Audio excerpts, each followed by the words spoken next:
Magandang umaga sa inyong lahat, business partners. Parang walang nakikinig ah. Yun, sa wakas. Kasi ho, kayo po yung aking lakas. Kaya pag hindi po kayo sigawan dyan, manghihina po ako rito. Okay? So, my name is Jonas Salute. Bago ko po i-share yung aking Dynafarm story, gusto ko po i-share yung aking buhay bago mag-Dynafarm. So, ako po ay isang galing po sa isang mahirap na pamilya from Iloilo. So, namatay po yung father ko ay batang-bata pa. Kaya nung time na yon, sabi nga ni Roland, wala din siyang kayakap. So, ako po ay katulad rin niya. So, nung namatay father ko at the age of 36. So, ako naman nung time na yon 6 years old. So, imagine niyo po, no? Nawala po yung padre di pamilya. Kaya hindi pa ako nakatapos ng aking pag-aaral. So, yun po, dahil malaki po yung aking pangarap, hindi po nawala ng pag-asa dahil alam ko po na yung pangarap na yan ay balang araw ay aking makakamtan. So, nagsimula po ko doon sa bukid. Of course, my father is a farmer. Yung grandfather ko po, farmer din. So, ako po ay certified na magsasaka. Kaya, ganun pa man, dahil yung nakita ko po sa kanila na hindi po umasenso yung buhay, ay talagang naghanap po ako ng way para ma-achieve ko po yung pangarap na yan. So, paiksiin ko na lang dahil limited po yung oras natin. Lumuwas po ako ng Maynila. So, ang ginawa ko, dahil nung time na yun, ako po ay second year high school lang. So, dahil second year high school, nung nakarating ako rito, hanap po ako ng trabaho para mabuhay. So, of course, yung laging yung aking focus ko na yung aking pangarap ay talagang makakamtan ko. Kaso, hindi ko alam kung saan manggagaling po yung solusyon na yon. So, naghanap ako ng trabaho. Yung unang trabaho na pinasukan ko po ay isang janitor. O basta janitorial services. At pag-apply ko, dahil tinanong yung requirements, sabi ko, ako po ay second year high school lang. So, sabi ng supervisor, dahil naawa sa akin at nakita niya siguro na talagang porsigido pa ko, so isa po ako sa mga natanggap nung time na yon. So, ang kagandahan po, dahil na-assign po ako sa mga Lopez Group of Company. So, yung aking boss, Ilonggo. So, nagkataon na kababayan ko po. Alam niyo po, ang isa sa mga inspirasyon ko sa boss ko na yon, alam mo, sabi niya sa akin, Jonas, itong trabaho mo, ito po ay pansamantala lang. So, sabi niya, tapusin mo yung pag-aaral mo dahil yun po yung magbibigay sa iyo ng magandang bukas. Of course, ako mismo, dahil yun ang ng boss mo, yun yung payo niya, ay talagang lalong lumakas yung aking kalooban. So nung time na yun, habang nagja-janitor ako, ay napilitan ko pong ipagpatuloy yung aking third year high school sa Arellano University. Pero alam niyo po, napakatindi ng hirap. Sabi ko sa sarili ko, dahil yung aking puhunan ay yung pangarap ko at saka yung pagiging positibo ko, sabi ko sa sarili ko, ito po ay temporary labang. So, sa makatuwid, natapos ko po yung aking high school. 3 taon ko po tinapos kasi working student. So, umaga, janitor ako, tapos sa gabi ay eskwela. So, yun. After nung nakatapos ako ng aking high school, siyempre sabi ko, kailangan ko makakuliheyo. So naka first year college ako sa TIP sa Quiapo ko, no. Then after TIP, lumipat ako ng Fiati. Kasi yung aking course noon na ano na gusto, yung ECE wala sa TIP. Pero tingnan niyo po, from TIP to FIATI, hanggang sa naisip ko, aba sa hirap, natalo ako ng ano ng aking nadaig ako ng aking pagka-negatibo. So, inaamin ko 'yon, sabi ko sa sarili ko, ang gagawin ko na lang abay para talagang gusto ko pong makamtan po yung pangarap, talagang maghanap ng negosyo. Kaso, sabi ko nga as a janitor, anong negosyo yung aking pwedeng pasukan. Siyempre, pag negosyo kasi pag hindi mo alam talagang mahirap. Kunyari magnegosyo tayo ng example na lang, magnegosyo tayo ng sari-sari store. Ay hindi naman natin na linya 'yon. So, siyempre, ang tendency ma-fail tayo. So, naisip ako, nanalangin, sabi ko, Panginoon, bigyan mo po ako ng negosyo na talagang para sa akin, pwedeng nagtatrabaho at the same time part-time. So, yun po, yung prayer na yun, paulit-ulit yun. Kasi kung ba yung kalaban ko yung negative eh. So, sa makatuwid, tumigil po ako ng aking eskwela.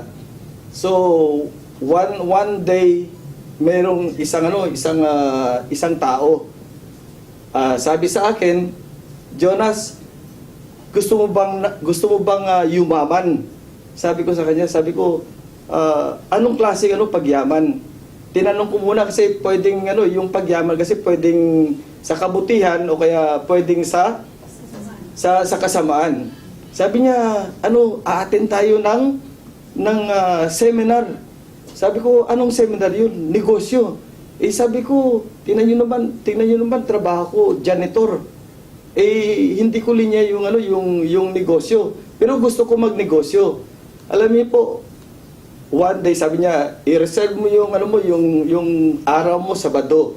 Sabi niya, attend tayo sa isang lugar na talagang mayroong ganitong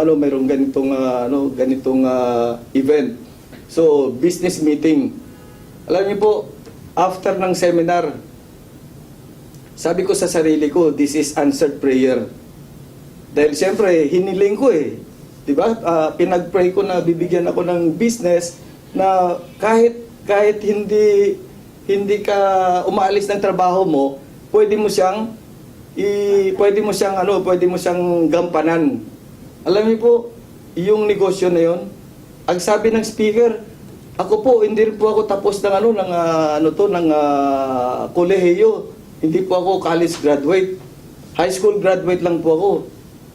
Fish vendor po yung trabaho ko sa probinsya. From Dumaguete, yung tao na yon.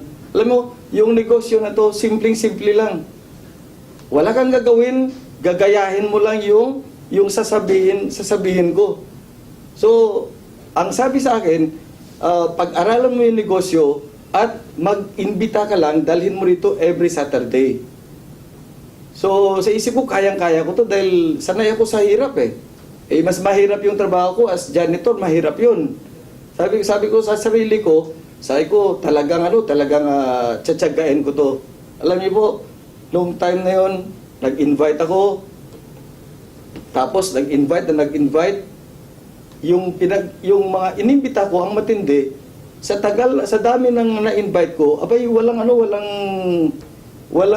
kumbaga lahat sila ay hindi sineryoso. Sa akin naman, dahil lang yung aking puhunan, sabi ko pangarap kailangan matutupad ko. One day naka-invite ako ng isa. Alam mo yung isang tao na yon, kamukhang-kamukha niya yung kamukhang-kamukha siya ni Binay. Oh, na-extra pa rito si Binay, So, pero yung tao na pag tiningnan mo, kamukhang-kamukha. Alam niyo, napakasipag, napakadaldal. Sabi ng speaker, kailangan dito ang dadalhin mo, yung talagang makapal yung kayo may sabi niyan, hindi ako. Di ba? So makapal yung mukha. So, yung tao na yun yung simula ng aking of course network. Okay, pagkatapos niya, kumuha uli ako ng another network hanggang sa yung company na yun ay talagang parang kusa na lang naglaho. Ibig sabihin, yun po yung unang failure ko sa negosyo. Okay, syempre matindi yung aking pagka-positibo, matindi yung aking pangarap. Sabi ko sa sarili ko, minumotivate ko sarili ko eh. Sabi ko, maaring hindi para sa akin yung company na yun at meron pa muli. So hanap uli. Naano ko yung system eh, kasi yung system napakaganda eh. Imagine mo, saan ka nakakita na wala kang inventaryo na negosyo, wala kang inventaryo. Maganda yung sistema. Ako talagang 100% na-convince ako dahil sa sistema ng negosyo na to. So, pangalawang kumpanya, nakahanap uli ako ng another kumpanya, Malaysian company. So, ang produkto, maraming produkto. Pero again, that's my second failure. Hindi po ako talaga sabi ko sa sarili ko, talagang hahanapin ko dahil unang-una ito po ay answered prayer. Yung aking tinatahak. So pangatlo, pang-apat at pang-pitong kumpanya. Ito na po yung Dynafarm, di ba? So, alam niyo po, yung 7 failures na na-experience ko, yung mga kasamahan ko, yung si Binay, umayaw na. Yung lahat ng dinala ko, sila po ay umayaw na. Ako na lang yung natira. Pero tingnan niyo, dahil nakatagpo ako ng isang magandang kumpanya, stable na kumpanya, matatag. Di ba? Bakit matatag? Kasi 1981 pa nagsimula. So nakita ko, maganda yung produkto at ang pinaka nag-convince sa akin yung produktong kape. Dalawang kape yung inintroduce sa akin ng upline ko eh. Yun po yung magulang ko. So, dalawang kape, tongkat at saka gano. Sabi niya, Nas, ito po yung panlalaki, ito po yung pambabae. Sabi ko, sir, pwede bang paghaluin? Sabi niya, pwede naman, pero at least pagka minarket mo, may idea ka. So, yun na, sabi niya, tongkat ali, pampalakas, yung gano kopi, pang-relax. O, siyempre, sabi ko, sir, sa probinsya, ulam na namin yung kape. Sa hirap ng buhay. Bakit mahirap buhay? Una-una, wala na akong tatay. So, nanay ko, housewife lang. Walang kita. So, yun po, umagang-umaga, almusal namin, kape lang, minsan wala nang kanin. Pero again, sabi ko sa sarili ko, pansamantala lang po yung paghihirap na ito. Okay, sinimulan ko po yung Dynafarm business. Alam niyo po, I follow my business upline. Wala akong say no. Si Tita Susan, alam ni Tita Susan kung paano kami nagsimula. So, yun po, ibig sabihin, ito po yung mga makinarya ko. Positive mental attitude. Ano pa ang mga makinarya ka? Of course, na-mention ka na ni Roland, focus. Ano pa? STD, negative. Pero sa akin, ginawa ko siyang positive. O, di ba? Sipag, tiyaga, determinasyon. Towards, ito po, yung lagi kong binabalikan yung pangarap eh. Bakit impossible? Kasi, imagine mo, kita mo maliit. O, di ba? So, pag maliit yung kita mo, malaki pangarap mo, imposible. Pero alam niyo po, dahil nakita ko po yung system ng Dynafarm, yung business plan niya, nakita ko po na pwedeng abutin po yung pangarap sa pamamagitan ng sipag, tiyaga, determinasyon. Always be positive. Ako po, siguro kung hindi lang po ako'y nabigyan ng biyaya ng Panginoon na itong attitude na to ay napaka-positive, matagal na akong sumuko. Kaso, dahil nakita ko na itong opportunity na to, hindi lang po ako yung aasenso.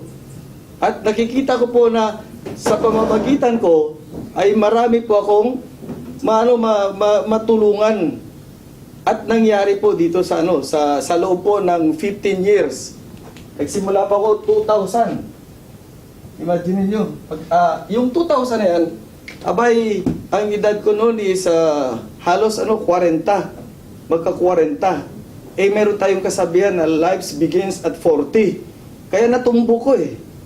Pero hindi po yung dahilan. Ang dahilan po, sipag. Ang dahilan, tiyaga.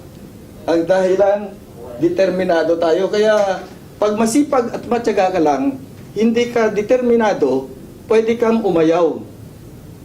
Pwede tayong sumuko. Pwede tayong ay hindi para sa akin 'yan. Pero yun po dahil nakita ko po na visualize ko.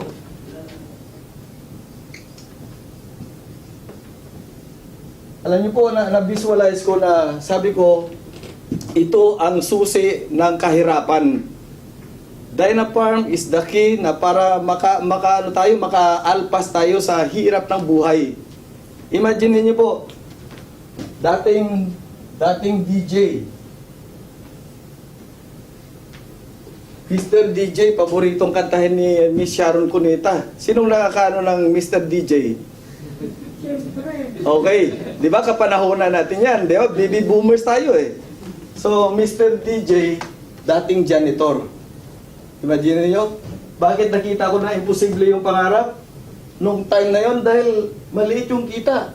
Wala namang sumisweldo na janitor, walang sumisweldo na nung kapanahonan na yon, way back 1990s, wala pang sumisweldo na janitor na 20 mil, 30 mil, di ba? So, ganun po, imposible. Kaya sabi ko, abay, ito yung talagang will of God. Binigay po yung Dynafarm opportunity para, sabi niya, Jonas, marami kang madadamay dito. Prior to Dynafarm, ang dami ring nadamay sa akin. Pero hindi kami kumita eh. Pero dahil hindi pa ako umayaw, hindi pa ako nag-give up. Ang resulta, kayo nandito. Di ba?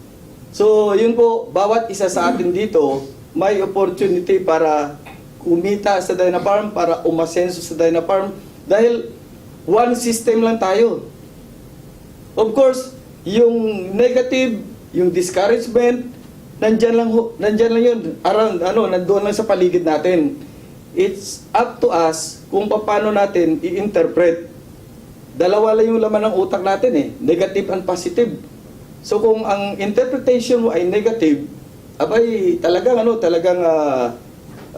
sigurado hindi ka rin aasenso. Pero yung interpretation mo ay positive, aasenso tayo. 'Di ba? So yun po yung aking experience dito sa for my 15 years in the company, I have no regret. Ang daming gumanda yung health, ang daming kumita. Kung ako po ay nagmilyonaryo, ang dami rin po nagiging milyonaryo. Yung mga Millionaires Club member, si Tita Susan, si Tita Vicky and Kuya Onet, si Pabs, kararating lang, 'di ba? Of course, yung mga magsisimula pa lang, wag ho tayo mainip. Tandaan po natin, mapalad po kayo dahil nandito kami, nagpatotoo. Samantala, nung nagsimula kami rito, walang nagpatotoo. Ano lang po yung nagbibigay ng lakas? Uulitin ko, pangarap. Dati po, maniwala ako kayo, alam ni Tita Susan, hindi po ako makapagsalita dito sa harapan. Alam nyo, sabi nga nila, kung gusto, may paraan. Kung hindi gusto, maraming dahilan. Ay, gusto ko. Hindi ako marunong mag-seminar. Anong ginawa ko? Hakot lang. Kay Roland kanina, hataw lang. Sa akin, hakot, invite. Eh minsan, mayroon tayong na-invite, akala mo Pilipino, Indian pala. Bakit Indian? In-Indian ka. O, di ba? O, pero sabi ko, okay lang yan. Sabi doon sa nag-Indian, sa mga nag-Indian sa akin, alam mo, sabi ko, kung alam mo lang, yung ino-offer ko sa'yo, ay pwedeng baguhin yung buhay mo. Di ba? So, yun po, tayo, follow upline lang. Tandaan po natin, upline ay isang magulang. Di ba? Pag nawala tayo sa bahay, kung tayo po ay nag-aaral, yung upline natin, yung magulang natin ay yung teacher natin. Di ba? So ganun po sa negosyo natin, it's up to us kung papahirapin mo or papabilisan mo, depende ho. Tandaan po natin, this is a guaranteed system. Maliban po sa Dynafarm, marami na pong nauna pa sa Dynafarm, 50 years na sa industry, yung sistema nandyan pa rin. Ang daming kumikita. Ang daming, of course, may kumikita, may hindi kumikita because of yung sistema. Maganda na yung sistema, of course, i-reinvent mo pa, ay di talagang mahihirapan ka. Pero sundan lang po natin yung sistema, talagang lahat tayo po ay asenso. Tandaan po natin, ako, why I stick to health supplement business? Because unang-una yung father ko. Meron po kaming lahing bata pa na mamatay na. Pero father ko, lolo nila dyan at saka ni Jason, 36. After 2 years, namatay yung yung sumunod sa kanya. 36 years old. Oh. Eh ako, 15 years sa Dynafarm. Pero prior doon, 7 company, nagsimula ako 1990s pa. So, ganun po yung experience ko rito sa negosyo na to. Kaya, yung susunod sa aking tinatahak ay maniniwala po kayo. Talagang aasenso tayo lahat. Siyempre, yung hindi aasenso, ibig sabihin, simple lang, hindi niya ginawa yung negosyo, yung sistema natin. Imagine nyo, saan ka nakakita ng negosyo na lahat ng pangarap ay na-achieve? Anong pangarap na yon? Okay. Magkaroon po ng bahay. Achieve yun through Dynafarm. Dati pangarap ko bungalow lang. Ang binigay sa akin ng Dynafarm, tatlong story na bahay. Pitong kwarto. Tag-iisa kami yung mga anak ko, tag-iisang kwarto. Pero alam niyo po, yung malaking bahay at yung maliit na bahay ay iisa lang. Alam niyo kung bakit? Iisa lang, walang nagbabago lang dahil siyempre dati maliit pero malaki. Pero iisa lang rin, depende po sa tumitira. 'Di ba? Sa nakatira doon sa maliit na bahay o sa malaking bahay. So ibig sabihin, pagka yung maliit, nandito ngayon tayo, maliit na bahay tayo at nakakuha tayo ng malaking bahay, huwag natin baguhin yung ating attitude.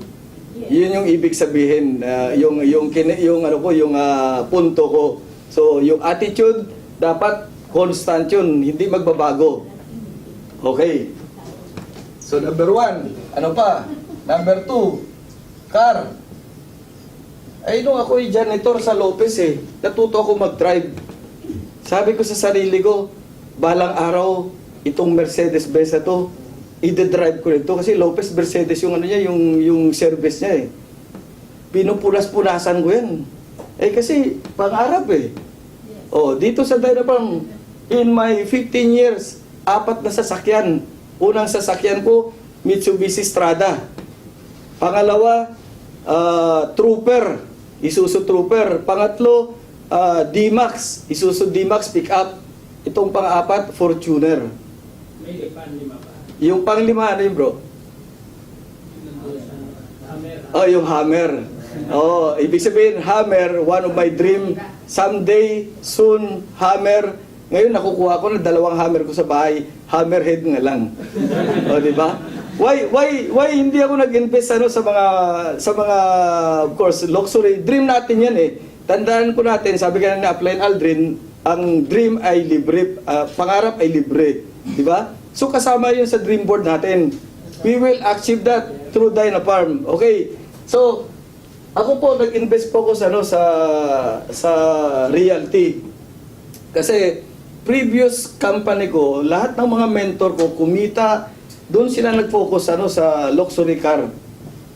Imagine niyo po, hindi ko pa alam yung Robert Kiyosaki na yan, yung Rich Dad Poor Dad. Ibig sabihin, doon ko na realize na ipinapakita sa akin ng Panginoon na sabi niya, Jonas, wag mo yan gayahin pag ikaw ay binigyan ko ng pagkataon na magiging katulad nila. Lahat ng mentor, although hindi sila taga Dynafarm, pero nagiging mentor ko rin kasi isang industry lang tayo, pero lahat ng kanilang investment una wala. Kasi nga naintindihan ko na nung nabasa ko na yung ano ni Robert Kiyosaki na yung asset, ano yung pagkakaiba ng asset at saka liability. Sabi ko, mabuti na lang tama yung aking yung aking decision. Okay, bahay, car. So dito apat no, yung hammer bro, panglima yan. Don't worry. Okay. So kay lot. Oh. Pero mo, dahil sa Dynafarm, nagkalote ako sa Canyon Woods. Sabi ng isang downline ko, Sir, alam mo, ang ganda ng pangalan mo. Sabi ko, bakit? Sabi niya, kasi sa lote. Ang dami mong lote. O, di ba? Sabi ko, di ba? Sabi niya, ang pag-asenso daw, depende rin sa pangalan. Kaya mo, Manny Villar, Manny Pangilinan, Manny Pacquiao. Ikaw naman, hindi ka nga Manny, pero sa lote ka naman. Magaling yung yung business partner ko na yun eh, di ba? So, imay mo, lote. O, Canyon Woods, wala pang bahay. Pero wag kang mag-alala. 15 years pa lang tayo. 13 years pa lang tayo. The journey is still ongoing. Tuloy-tuloy po yung journey natin sa Dyna. Okay, ano pa?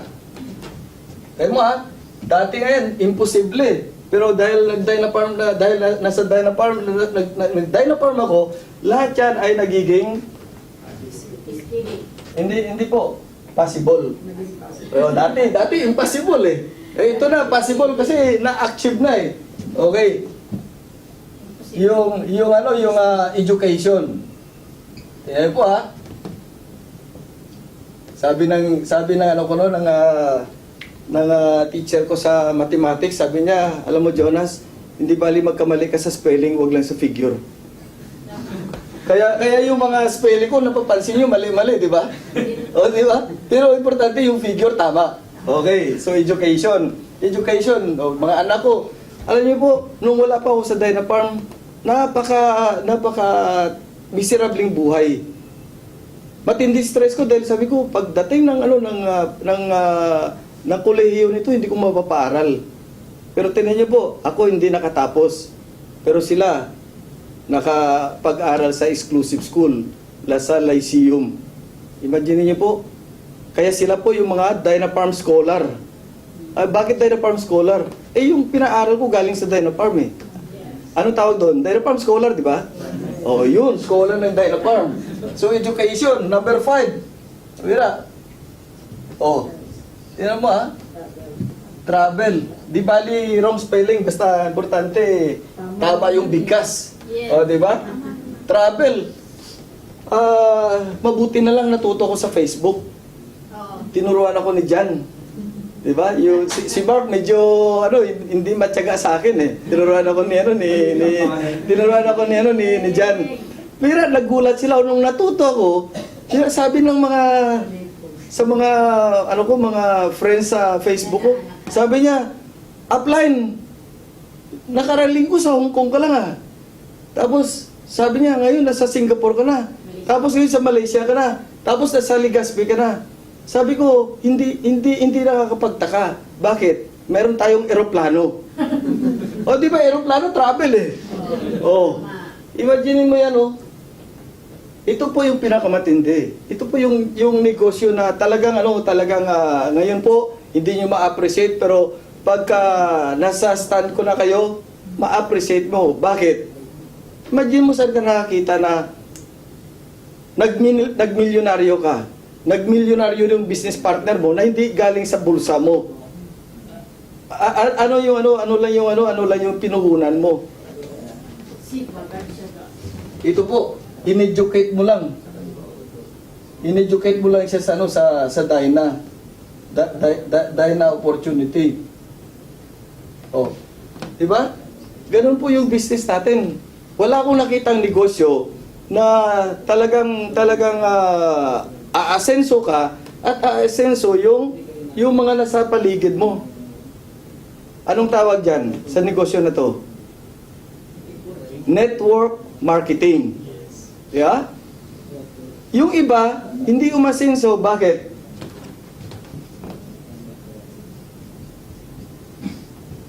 Negative. Tama si Miriam. Diba? Maganda yung networking business eh. Eh yung iba eh. Yan. Ano to Miriam? Anong basa mo nito? Networking. O, ibig sabihin talagang hindi ka asenso. Hindi ka magmimilyonaryo. So, ang kailangan natin dito ay sipagan, gampanan, seryosohin natin. At later on, pagka na-achieve mo na yung mga pangarap mo sa buhay, alam niyo po, magiging passion mo. Hindi ka napapagod. Di ba? Pag napapagod ka, may Dynatonic, may tongkat alip, plus yung passion mo na makatulong. Di ba? Nahuli na lang po yung pelikulang Transformer eh. Actually ho, Transformer tayo. Ako po na-transform. Dahil po sa upline ko, inimbitan niya ako dito. Tinuruan niya ako sa umpisa, then ginampanan ko, sineryoso ko. Dahil nakita ko yung opportunity, yung real opportunity. So, ano pa? Ano pang kailangan natin dito? Siyempre, of course, teamwork tayo. Never tandaan po natin, ang pag-asenso natin, depende po sa ating gawa. So kung ang gawa mo ay hindi maganda, hindi ka rin pagpapalain. Maniwala ko kayo. Pagpalain ka man, temporary lang. So tayo po, as Dyna Farm family, tayo po ay magtulungan. Diba? Tandaan po natin, napakalawak ng market. Lalo na po ngayon dahil global na po tayo. Dati po, yung iniikutan namin nila Kuya Onet, nila Pabs, of course, si Brother Elmo, sila Tita Susan, dito lang sa Pilipinas. Imagine mo ngayon, yung Singapore, yung Hong Kong, parang pakiramdam ko, parang Davao, Palawan lang. Ang pagkakaiba lang doon, sa Davao at sa Palawan, pagdating mo roon, mga Chinese yung tao. O, di ba? Pero napakaganda dahil through Dyna Farm, lahat ng dream na yan, lahat ng dream na yan ay nakamtam. So, ganun po tayo sa mga baguhan, simpleng-simple lang po sa mga baguhan na talagang of course naniwala po sa mga upline. Ang kailangan po natin dito ay yung sistema maganda. Ang kailangan natin dito yung paniniwalaan mo. Paniniwalaan mo 100%. Walang duda. Kasi po, pagka merong duda, ay hindi ka na makakagalaw ng maayos eh, kasi may duda ka. Pero kung yung paniniwala mo ay 100%, maniwala kayo, yung resulta niyan 100% din. Pero pag may duda, pwedeng mag 5%, pwedeng mag 10%, di ba? Okay. So, pangalawa, kailangan natin pag-aralan na po yung negosyo. Kanina na-share ko sa inyo yung style ko, hakot lang. Kasi ang problema sa akin, hindi po ako makapagsalita, hindi po ako makapag-train. Kaya ang ginawa ko, hakutin ko yung mga invite ko para i-train ng trainer sa naka-schedule na training. O di ba? So pag-aralan natin, alam niyo po, wag tayong magsawa mag-aral. Tandaan po natin, ba't ka magsasawa? Ito po yung kapalit, oh. Kung ako po hindi nakapag-aral, at least yung mga anak ko napaaral ko. Minsan meron akong hangout. Imagine mo, isang restaurant, resto bar. Eh, kilalang kilala ko ron dahil halos kasabayan ng, ng Dyna Farm. One time, eh, sabi sa akin ng, ng manager, sabi niya, sir, nandito rin yung mga anak mo. Talagang sumusunod daw sa kung yung hangout ko, hangout rin nila ngayon. Pero sir, ang pagkakaiba nyo, pag nagbigay ka ng tip, mas malaki sila kaysa kaysa sa iyo. Sabi ko, alam niyo kung bakit? Kaya ako po, ang aking tip sa inyo ay maliit lang o kunti lang. Kasi po yung tatay ko, farmer. Sila po, yung tatay nila, milyonaryo. Palakpakan nyo naman. O, di ba? So, nakita nyo yung pagkakaiba? Only in Dyna Farm pwedeng mangyari. O, di ba? So, ano pa? Attend lang kayo ng attend kay Kuya Onet. Alam niyo po, ako pag walang yung outside schedule, maniwala ko kayo, dito ako. Bakit? Eh, sinasharpen ko yung aking sarili. Di ba yung parang kutsilyo? Napupurol yun eh. So, anong kailangan? Yung hasaan. So, hahasain natin. Hayaan mo, ito tandaan nyo, gampanan nyo po yung negosyo natin. Sikapin nyo na kahit konting audience lang, magkapagsalita kayo dito sa harapan. The moment na ma-overcome nyo yan, maniwala ko kayo, talagang susundan ka ng business partner mo, yung mga ka-team mo. So, ano pa? Siyempre, pagka mayroong ibang speaker, tandaan niyo po, bawat speaker, mayroon tayong makukuhang aral. Sabi nga kanina ni Roland, di ba, ni Aldrin, bago ka kumita, kailangan kang mag-aral. So, learn first before earn. Tama si Miriam. Talagang at least nakikinig siya sa akin. Magbi-milyonaryo ka, Miriam. Oo. So, yun po. Ano pa? Of course, yung ating makukuhang sponsor or business partner, huwag natin titingnan na pagka na-sponsoran ko to, may 1,000 ako. Pag na-sponsoran ko to, may 450 ako. Ituring natin na business partner natin. Bakit? Eh, kasi iba yung, kaya nga hindi na dapat yung, hindi i-recruit yung term, dapat sponsor. Kasi yung recruit, pag nakuha mo yung, recruitment fee mo, tapos na. Samantala yung sponsor, aalalayan mo hanggang sa lumago. Hanggang sa lumago. Parang power grow yan. O, di ba? So, yun po, itong negosyo na hinaharap natin, or negosyo natin, tandaan po natin, tayo po yung tulay ng kanilang kalusugan. Tayo po yung tulay ng kanilang future. Sabi ko nga, si Ronald Si Ronald, co-pilot ko yan. Sabi ko sa kanya, Ronald, ako nakita mo naman yung buhay ko. Kapitbahay lang kami sa Camellia. Nakita mo dati yung buhay ko kung gaano kahirap. Pero because of Dyna Farm, di naman ako magaling, hindi naman ako marunong agad, at lalong-lalo na hindi ako gwapo. Lalo na kung gwapo pa. O, di ba? Kung ako gwapo na, siguro ang dami kong tingnan mo yung mga business partner ko, puro lalaki. Walang babae kasi syempre namimili din sila Di ba? Pero sabi nga ni Andrew di ba? Ano sabi ni Andrew Yun, di ba? Yan ang mentor ko, si Andrew O, di ba? So, yun po, itong ating business, malaki yung role natin sa kanila. Di ba? Especially yung mga wag natin na tingnan yung kanilang katayuan. Ako po dating janitor. Sa lahat kami na nagiging business partner niya. Ako lang po yung tumagal. Yung mga nauna sa amin wala na. Biro mo, kaya imagine mo, kung mayroon kang uling janitor na mabago yung buhay. Kung mayroon kang driver na mabagong buhay. Kung mayroon kang basurero na mabagong buhay. Yun po ay isa na sa mga aral or kung basta na nagampanan mo nagampanan mo yung ano, yung binigay ng Panginoon sa atin. Yun po yung ano, yun po yung realidad. So yun po, ako I never regret na itong 15 years ko nakafocus ako sa ano, sa Dyna. Never na ako ano, year 2000, never na ako naghanap ng ano, ng other kumpanya. Oh, imagine niyo, pagdating ng another 15 years, maaring of course kayo 15 years na, yung ating consumer base napakalaki.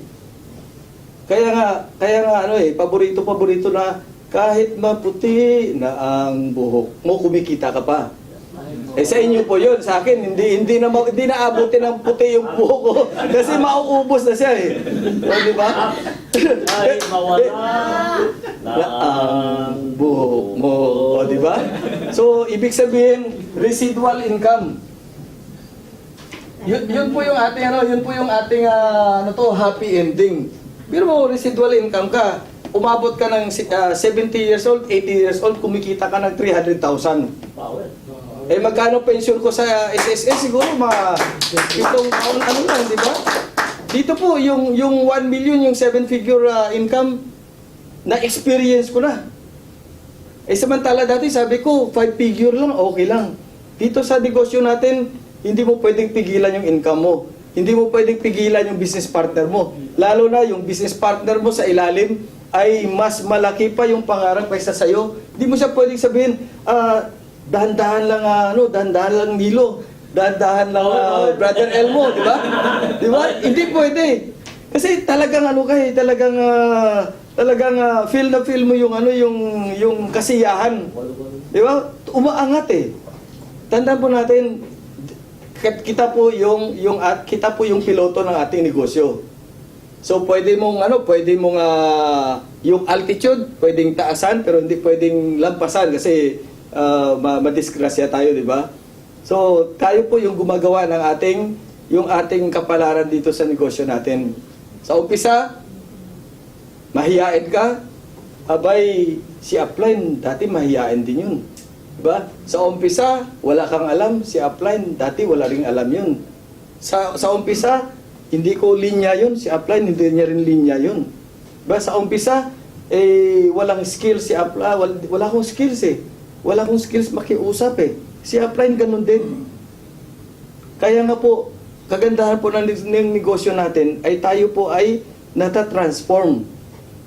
Dati pag binigyan mo ako ng talk, 30 minutes, tapusin ko lang 5 minutes yun, nangangatog yung paa ko. O ngayon, sabi ko sa kanila, sabi ko, may reserba ba yung dahil 3 oras, wala akong kaya ko. Bakit? Na-overcome ko na na-overcome ko na yung aking pagka-negatibo dati. At ang kagandahan, habang lumalaki yung income, ay nawawala yung negative. O nagiging positive. Kaya yun po, ito po yung aking payo sa inyo sa mga hindi pa siniseryoso yung negosyo, sa mga hindi pa sumali sa negosyo. Pagkatapos nito, kayo po ay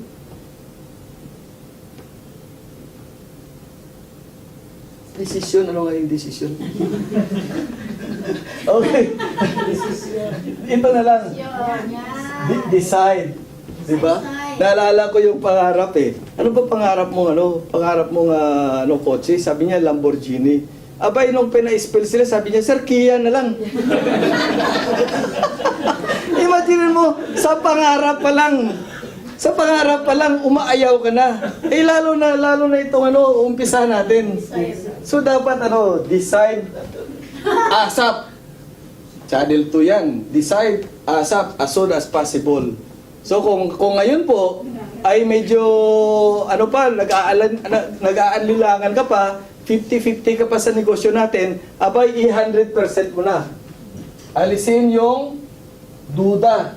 Kasi yung duda, yun po yung makapagpigil sa pag-asenso mo dito sa negosyo natin. Tandaan niyo po, si Upline, hindi magaling.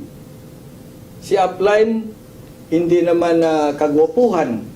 Si Upline, ano lang, kumbaga sa ano, Simple lang, simple lang. simple lang, kumbaga sa ano, pwedeng lampasan. Pero habang na-internalize ko po yung business, so dapat ma-internalize nyo rin. Kasi kung hindi mo ma-internalize, hindi mo ako malalampasan. O, di ba? But of course, dahil tayo po ay meron tayong ending eh. 'Di ba? Gusto mo pa, hindi na kaya ng katawan mo. Pero ang kagandahan po, meron tayong maiwan na legacy. 'Di ba? Yung legacy na 'yan, pwedeng masamang legacy, negative na legacy or positive na legacy. So, dito sa Dynafarm, sinisigurado ko na yung legacy ng iiwan natin ay talagang marami tayong ma-inspire, marami tayong ma-motivate na sumali sa negosyo natin, at marami po tayong patutulungan na mag-aasenso sa negosyo natin. So, ang sekreto, walang sekreto. Walang sekreto dito sa negosyo natin. Ang sekreto dito ay